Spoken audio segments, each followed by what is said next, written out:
My young friends, a very exciting discovery, unimaginable up until only a few hours ago, has come into my hands and has finally allowed me to complete my study on the mysterious Yukon people. Lights, please. The Yukons are a people from the far north and are very little known. It is far away, very far away, on the frozen borders of Syberia. This distance and the climatic conditions of the region, which are unfavorable to human existence, have limited the size of the Yukon population and kept it out of reach of the scientific world. The handful of slides that follow are actually the only documentation we have in our possession. It was a Russian explorer who made these drawings and took these photographs 100 or so years ago. Today, we owe what we know about the Yukon people and their culture to him. We know that the origins of the Microids date back to the last ice age. Curiously, evidence of their presence can be found in Western Europe and more precisely in the prehistoric caves at the heart of the Alps. This people, it seems, undertook a long migration over centuries towards the far north of the globe. The reasons for this migration are due to the importance of the mammoth in their craft, trade, and culture. They used them for transportation and as beasts of burden. The mammoth brought them meat, skins, fat, and ivory. In symbiosis, there's no doubt about it. Mammoths started to drift away from the region due to changing climatic conditions, and the Yukons followed them to the north, the edges of Syberia.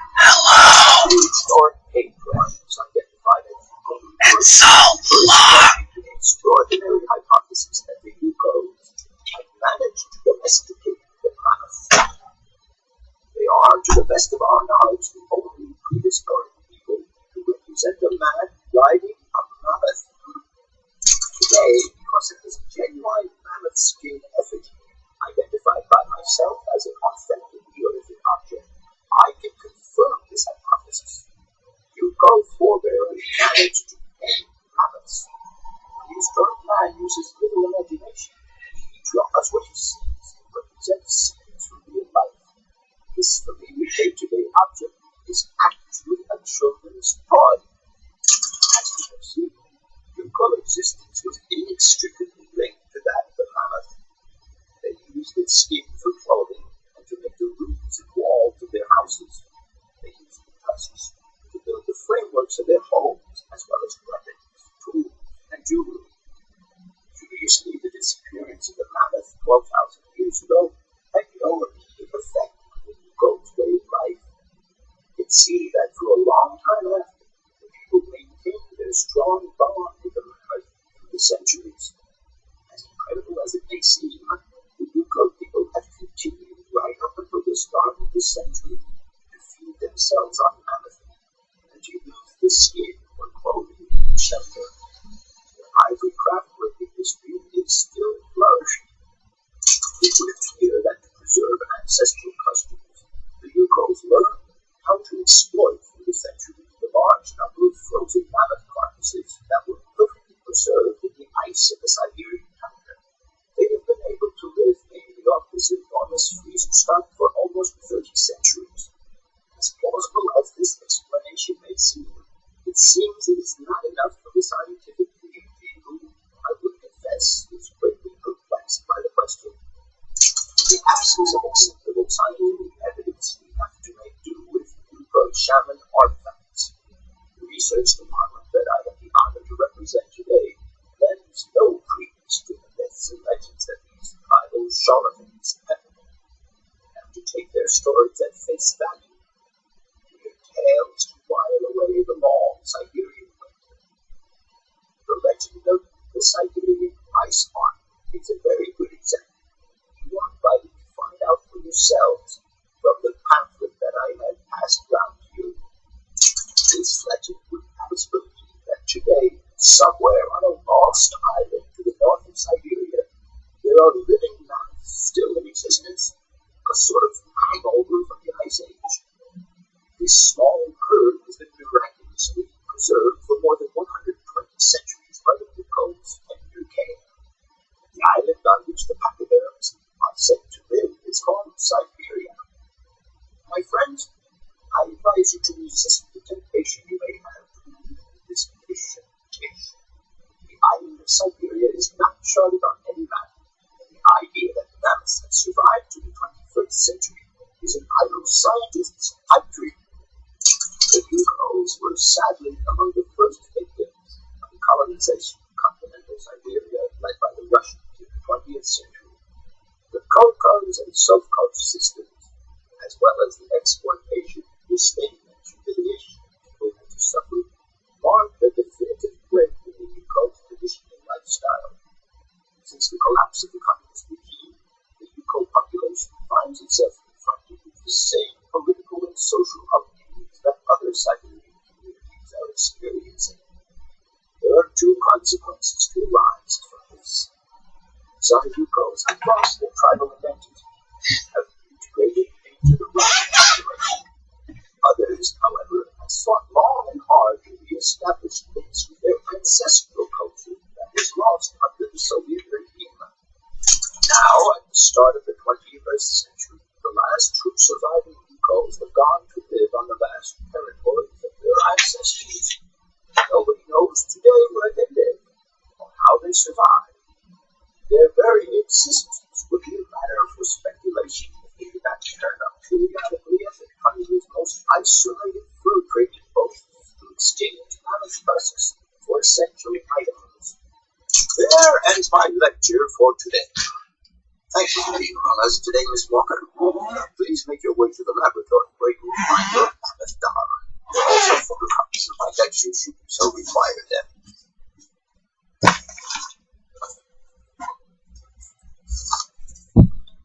Yikes. That was lengthy, but if you listened, you found out about Syberia, which is what the game is named after. Syberia with a Y. That dude is still sleeping. As well as the Yukos, which is apparently where the mammoth doll came from. I feel like he contradicted himself, though.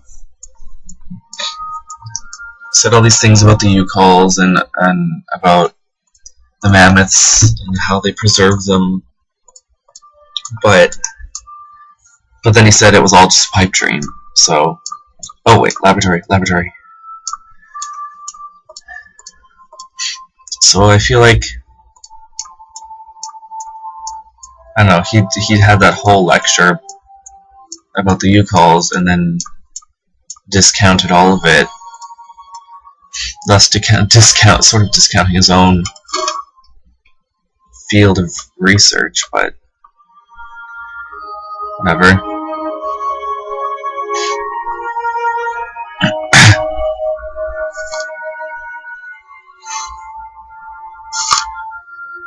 Okay, so that's an extra thing. I'll let you read that. It is important, so.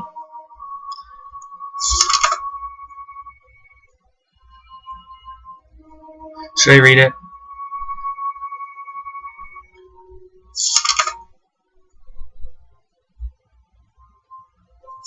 No, I don't feel like it. But there it is for you. And take the doll, and then head back to the train.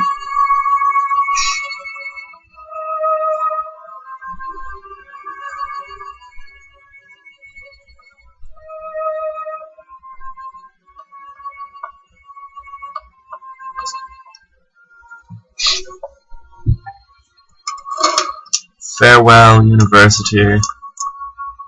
I never knew thee. Leaving. Oh. She really doesn't like that doorway, does she? Okay. So long, pervert.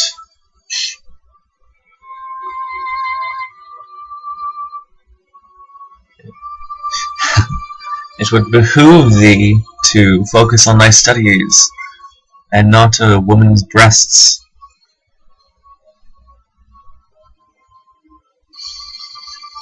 Up this way. So farewell rectors, farewell professor, and pervert. Farewell, Station Master, who just checked out her butt, I think. Continuing on. Farewell, Amazon cuckoos and Sauvignon. And whatever you are flying around. Farewell, Barakstadt. And strange. Farewell, mammoths over there.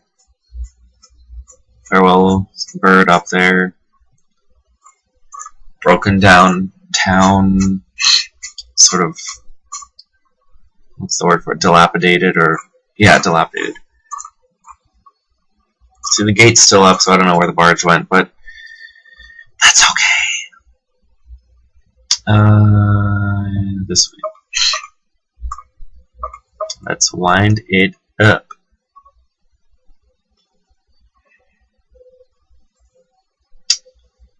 Yeah, this first.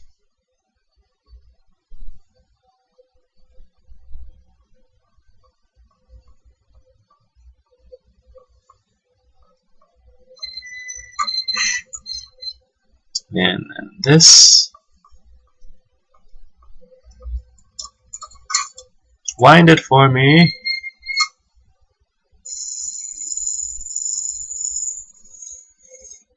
There you go.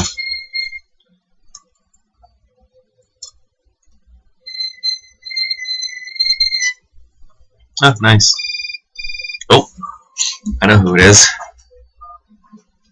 Hello? Where are you? Hi, Dan. I'm in Barakstadt. What? Is that a town? I hope the man you're looking for lives there. Are you coming home soon?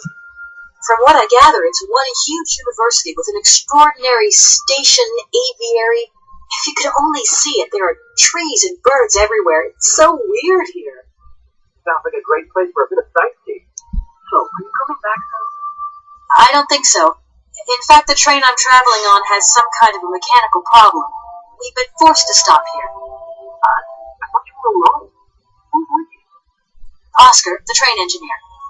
You're messing around with mechanics now, are you? Wow. Don't be so stupid, Dan, please.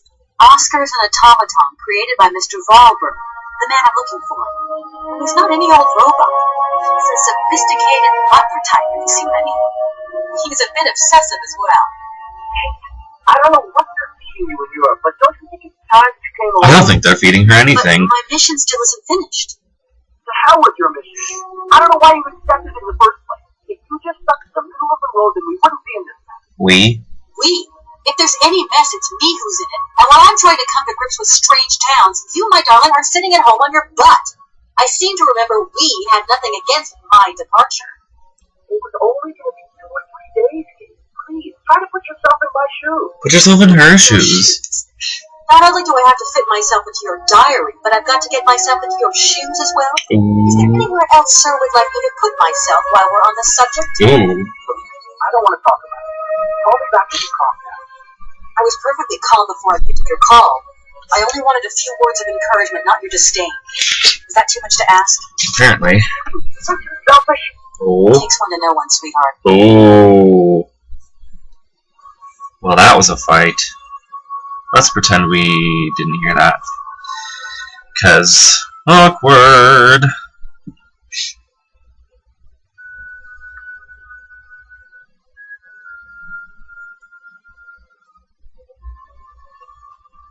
I think I have to side with Kate on this one, though. She can't help the fact that she's stuck here. Okay, Oscar, it's wound up. Everything okay? Yes, Kate Walker. I am waiting to continue our journey. Then let's go. That's it, Oscar. We can go. Kate Walker, I must remind you of one of the journey regulations. All objects featured in the train's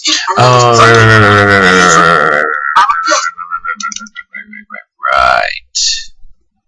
Okay.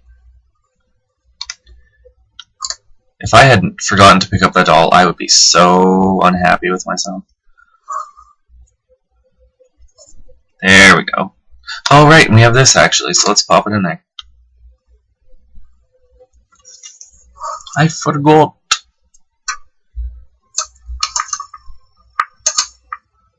Hans, I have some very sad news. Our father is dead. He passed away peacefully last Sunday in his sleep. I feel so lonely now. Father had been but a shadow of himself since your departure. I had to take care of everything for him. Housework, factory paperwork, the workforce, clients, everything. And now, today, well, I really don't know who or what I'm fighting for. Times are so hard, and this terrible war is destroying everything. Nobody cares for our automatons anymore. I just think about you returning. And when you do return, I will have turned this factory into a palace worthy of your genius. Please take care of yourself. I love you so much, Anna. Interesting.